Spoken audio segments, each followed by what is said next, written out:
일본인의 욕망을 16세기 일본 무사, 특히 그 일본형 명예라고 할 수 있는 고명을 중심으로 말씀드리도록 하겠습니다. 이 고명이란 말은 저희한테 굉장히 낯설 텐데요. 일본에서만 쓰이는 사료용어입니다. 그래서 보통 이 무사들이 전공에 나가서 올리는 군층, 훈공을 보통 고명이라고 얘기를 하고 공명이라고 하기도 합니다. 원래는 무사들이 이게 전쟁터에 나가서 세우는 공을 의미하기 때문에 이 12세기 무사 정권 막부가 성립된 직후에도 이 고명이란 말은 나오고 있습니다. 근데 이 전국 시대가 되면서 이제 전란이 일상화되면서 이제 전국화되고 광범위하다 보니까 이제 병사 수가 부족하게 되고 그러다 보니까 일반 서민들도 이제 병사로 끌어들이게 됩니다. 그래서 일반 그 서민 출신 뭐 백성들이 이제 무사화 되면서 이들에게도 어떻게 보면 고명이 적용이 되는 그러면서 이 고명이라고 하는 대상이 확대되어 가는 것이 요 17세기 하나의 특징이다라고 할 수가 있습니다.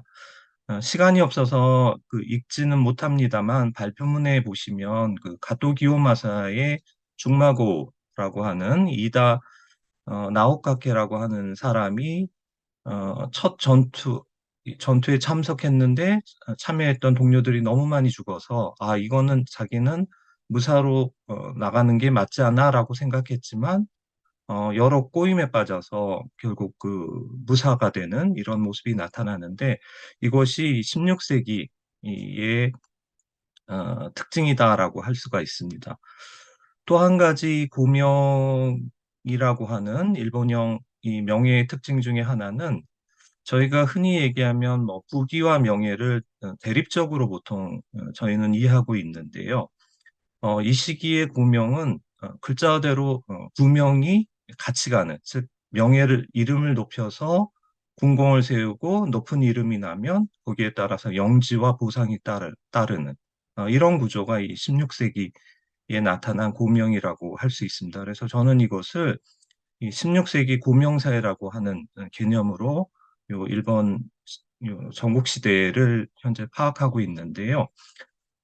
이 고명에 대해서 사실은 이러한 국명 구조에 대해서 잘 얘기한 사람이 이 강항의 간양록이라고 하는 곳에 나옵니다. 이 강항은 이 정유재란 당시에 일본의 포로로 끌려갔다가 한 4년 정도 일본에서 살았기 때문에 어떻게 보면 일본 문화나 일본 사람들하고의 접촉이 많았습니다. 그런데 늘 이상하게 여긴 게 뭐냐라고 하면 살기 좋아하는 것, 이거는 인지상정인데 왜 일본인들은 죽기를 좋아하고 살려고 하지 않습니까? 라고 이 의문점을 얘기를 했더니 그, 이 얘기를 들은 당시 일본인들이 사실은 모든 이 사람들이 어떻게 보면 주인이 있기 때문에 거기에 의탁을 해야 의식주가 해결됩니다라고 하면서 그래서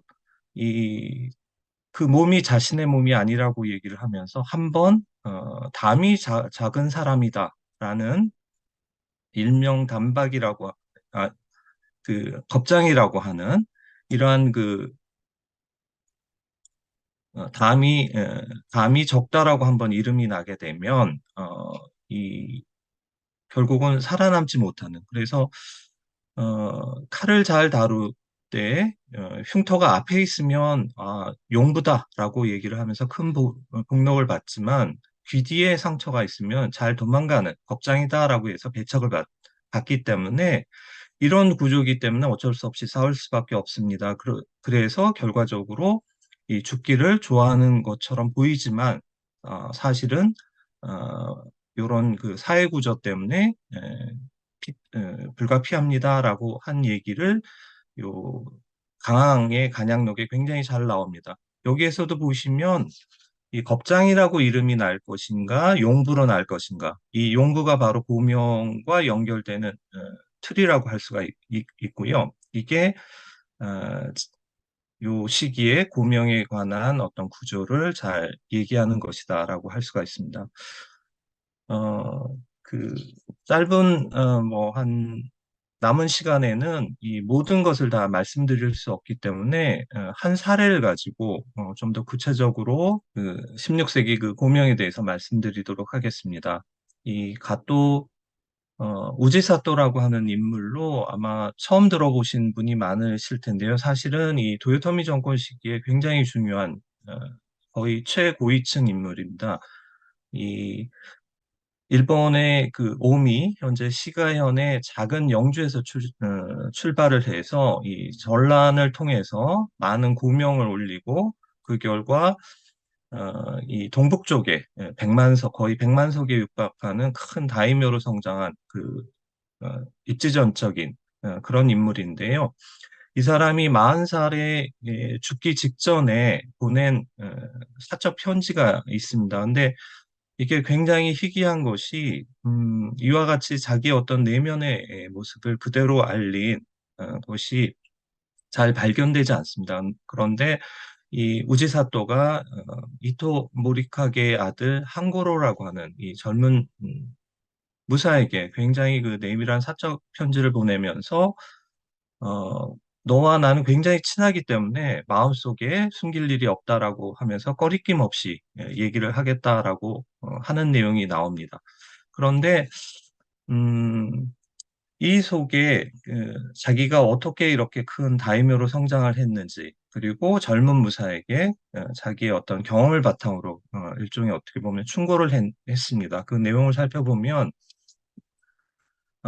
요 우지사또라고 하는 인물이 자기가 젊었을 때 이 승려로부터 유학과 불교의 가르침을 배우고 또 귀족이나 아니면 뭐 랭가시라고 보통 얘기를 하는데요.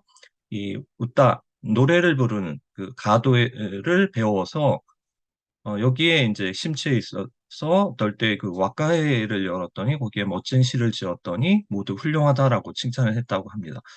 이 17세기 일본 무사의 특징 중에 하나입니다만 굉장히 적극적으로 자기의 그 능력을 피하랍니다. 그 현재 자본주의 사회랑 굉장히 비슷한 점이 있습니다만 자기의 공을 이렇게 숨기지 않고 열심히 그 PR을 하고 보면 그다음에 이제 차도도 자기가 배웠는데 사람들에게 뭐 모범이 될 정도였다라고 얘기를 하면서 이 유학 같은 불교 철학 또는 뭐 노래, 차 이런 거에 빠졌다라고 하고 있습니다. 그러다가 밑줄 친 부분입니다만 이 궁시라고 하는 것은 화살이죠. 이 무예를 수행하는 사이토라고 하는 사람이 그런 쓸모없는 일에 열심히 하지 마시고 당신의 본래 가문의 직책인 어, 무사니까 군사죠. 거기에 마음을 쓰세요라고 간언했지만 이 우지사토 자기가 젊은 때라 이 말을 잘 흘려듣지 않았다라는 얘기가 나옵니다.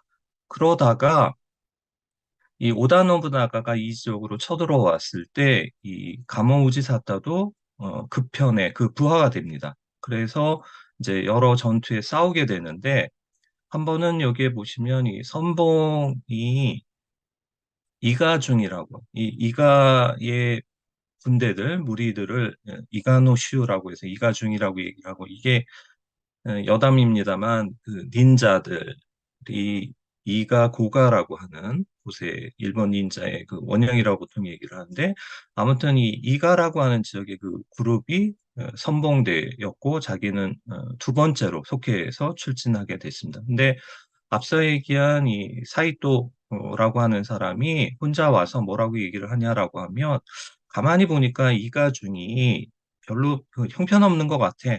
적이 군대를 내서 공격을 하면 아마 패배할 거야. 그러니까 그대는 우지사또 그 부대는 몰래 잠복시켜 놓고 있다가 만약에 아군 선봉이 무너지면 그때 그 적의 군대를 치면 반드시 승리할 것이야라고 해서 그 우군이 패배하기를 어, 기다렸다가 어떻게 보면 공격을 하는 이런 그 안을 얘기를 해주면서 그렇게 되면 이 우군인 이가중이 화를 낼 것이 아닙니까? 그래서 이가중한테 가서는 당신이 아침부터 싸워서 지쳐서 우리가 새로 편입된 것에 불과해요. 라고 얘기를 어, 해서 이가중을 뭐 달래는 그러한 그 이유를 설명을 하세요라고 얘기를 합니다. 이렇게 아군이 무너진 것을 맨 후방에서 싸우는 것을 일본 그 군대 용어로 신갈이라고 얘기를 하는데요. 이것은 굉장히 어려웁니다. 그러니까 아군은 후퇴를 하는데 맨 뒤에 서서 적군을 막아내야 하기 때문에 어려운 이러한 것을 해놨다는 것이 어, 이제 군공이 되죠. 그래서 고명이 될 것입니다라고 이 방안을 알려줍니다. 그래서 그 요 계책대로 했더니 사기토의 계책대로 했더니 정말 그렇게 돼서 자기가 이제 승리했다는 내용이 나옵니다. 그래서 승리를 해서 30명의 적의 목을 베서 이 노부나가에게 보여줬더니 뭐 칼을 내려줬다라고 해서 이 여기에 이제 자극을 받아서 이제 무사의 기에 무력에 열심히 그 자기가 하려고 했었다라고. 그런데 이게 좀 재밌는 부분이 요 당시 그 17세기 무사들의 삶하고도 16세기죠. 무사들의 삶하고도 좀 관련이 있는데, 이렇게 군공을 세우면서도, 요 마지막 시라고 하는 데를 보시면, 이게 내가 이 무력이 뛰어나서가 아니라 사실은 주군을 생각하는 깊은 마음으로 이 하치만 대보살이라고 하는 것은 신불입니다, 이 당시에. 그래서 신불이 보살펴줘서 이런 행운을 내려준 거야라고 해서 굉장히 어떻게 보면 신의 종교의 그 공으로 돌린 그런 모습이 보이고 있습니다.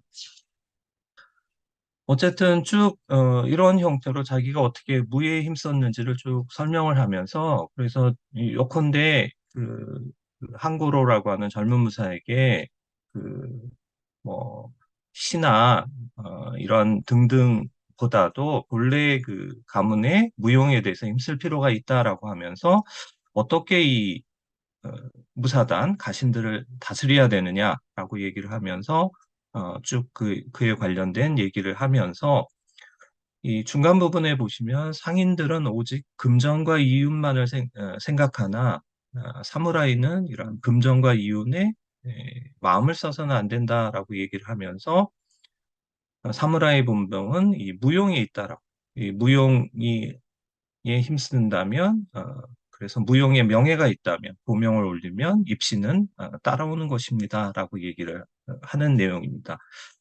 자, 요거를 조금 분석을 하면서 마무리하도록 하겠습니다. 첫 번째는 어, 오늘 그 심포지움의 주제가 욕망이고 그거를 대표하는 것 중에 하나가 이 부귀에 관한 것인데 이 부나 금전적인 부나 이익은 무사가 아닌 상인이 추구할 가치라고 얘기를 하고 있는 점입니다. 그래서 오다 노부나가 같은 경우에도 이 무로마치 쇼군을 비난하면서 그 쇼군이 이 쌀을 팔아서 금은으로 그 교환을 하는 이런 거는 들어보지 못했다라고 해서 어떻게 보면 이 이익을 올리는 것을 상인의 형태다라고 해서 비판하는 이런 자료들이 굉장히 많이 나옵니다.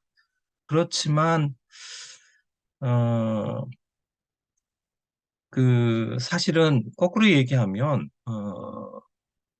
이거와 이런 그 비난을 할 정도라고 하는 건 거꾸로 당시의 일반 부사들은 사실은 부귀를 추구하는 형태라고 볼 수가 있고요. 그다음에 이 무용의 명예라는 것도 결과 따져보면 그 돈을 쫓을 것은 아니지만 무사로서의 자기 본분에 충실해서 입신출세하게 되면 나머지 것이 저절로 따라오는.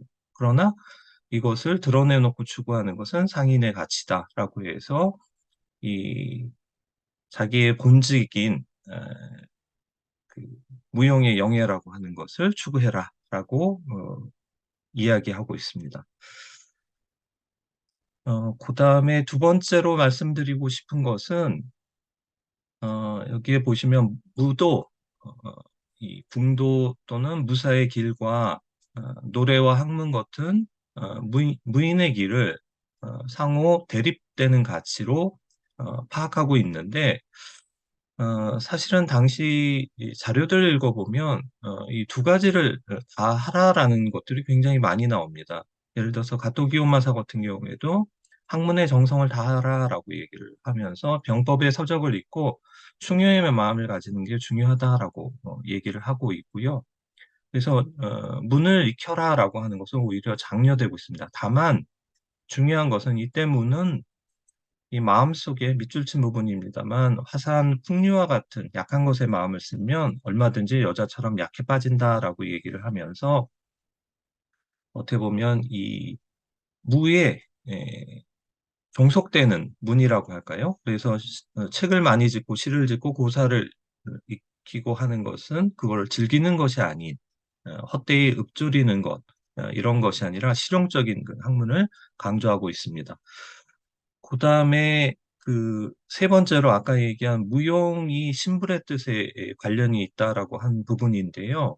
사실은 이 정직이라고 하는 어, 이 신불이 굉장히 강조하는 것은 정직이라고 하는 가치입니다. 그래서 이 가마쿠라 시기 그 중세 시기의 요 무사들의 그 가치관을 보면 인과응보를 믿기 때문에 정직할 것이 무사의 본분이라고 얘기를 하고 있습니다. 근데 16세기 요 전국 시대를 거치면서 보시면 이 거짓말을 하라라고 그러면서 일본의 무도는 유학자처럼 충의의 신 같은 아름다운 것만 말할 수 없다라고. 경우에 따라서는 아군을 속이더라도 공적을 빼앗아라. 아까 얘기한 뭐 이가중을 속이는, 아군을 먼저 속이는 그거는 일본이 무국이기 때문이다. 라고 얘기하는 형태로 이렇게 변질을 하게 됩니다. 그래서 이 뒷부분은 아직 그 원고가 완성이 안 된 상황인데요. 이 신불을 믿으면서도 신불의 가치라고 하는 것이 이 정직을 기반으로 한 은가응보인데 이게 가마쿠라 시기 때까지는 대체적으로 유지되고 그대로 믿었던 것 같습니다. 근데 16세기 들어서서는 이것이 굉장히 약화되는 그러한 모습에 대해서 조금 보충할 생각이고요. 그 다음에 요 일명 단박의 무사가 어떻게 보면 요 16세기 무사의 특징이라고 할 수가 있는데 오다 노부나가의 굉장히 재밌는 이 법규가 있습니다. 그래서 여기 보시면 오다 노부나가가 자기 가신인 시반타 가시에게 이 대국 큰 나라를 맡긴 바 이제 땅을 나눠줍니다. 이치젠국이라고 하는 곳에 이곳에 큰 공을 세운 시바타 가시에게 그거를 주면서 모든 것에 신경을 쓰고 방심하면 죄를 물을 것이다라고 하면서 무엇보다 첫째 무편이 중요하다라고 해서 이 무편이라고 하는 것은 무구와 병량미를 어, 준비하는 거죠. 그래서 요컨대 욕심을 버리고 어, 뭐 안락함이나 부귀 같은 욕망을 버리고 이러한 필수 물건, 이 무구와 병량미를 확보하는데 에, 그 모든 힘을 다 써야 된다라고 얘기를 하고 있습니다.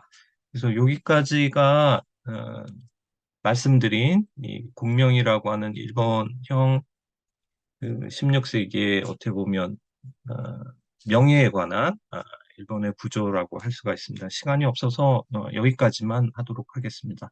들어주셔서 감사합니다.